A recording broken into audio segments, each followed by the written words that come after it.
You're about to hear how one simple text chain destroyed two people I trusted the most.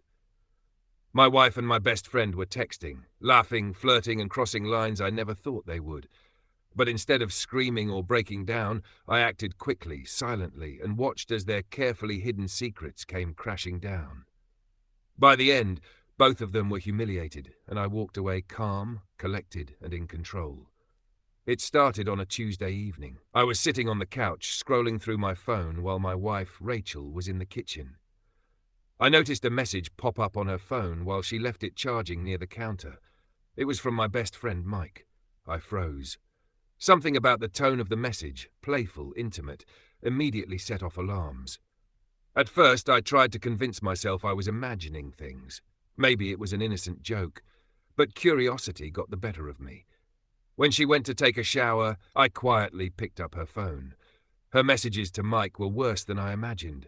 Flirtatious jokes, personal secrets, and late-night texts that lasted until 2 a.m. I didn't confront her right away. I wanted to think clearly.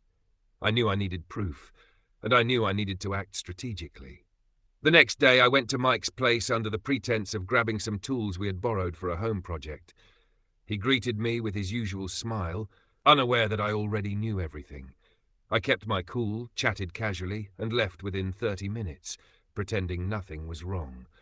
But inside, I was already planning how to catch them in a way that neither could deny. By Friday, I had a plan. I told Rachel that I wanted to surprise her with a special weekend and asked her to leave her phone with me for safekeeping while I prepared everything.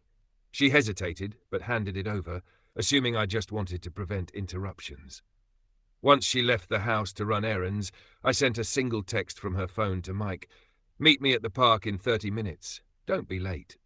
I then called Mike, pretending to be confused. "Hey, I just got this text from Rachel. She wants to meet you at the park. Is everything okay?" There was a pause on the other end. I could hear his heart racing through the line. I think so? She just texted me." I smiled. "She texted you? That's weird. She left her phone here this morning." Mike went silent. I didn't give him a chance to speak.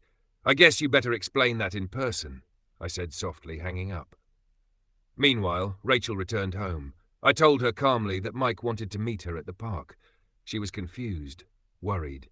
I handed her the phone, and she immediately saw the text she thought she sent privately. I stayed in the car outside the park, watching. Within minutes, Mike arrived, looking anxious. Rachel confronted him, holding the phone in her hand. She demanded, "What is this? Why did you text me?" Mike tried to explain, stammering, but Rachel was shocked. How could you do this?" she said, her voice trembling. Then I stepped out of the car, calm, collected. Both of them froze. "Hi," I said, smiling faintly.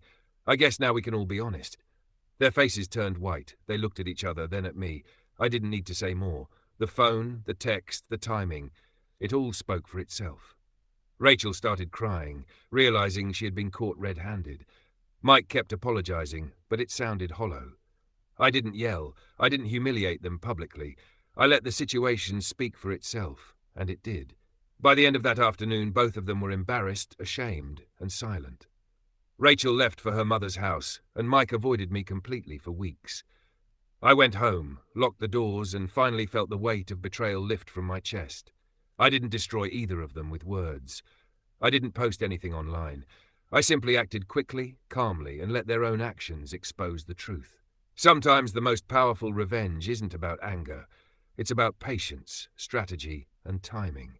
From that day on, I stopped trusting them completely.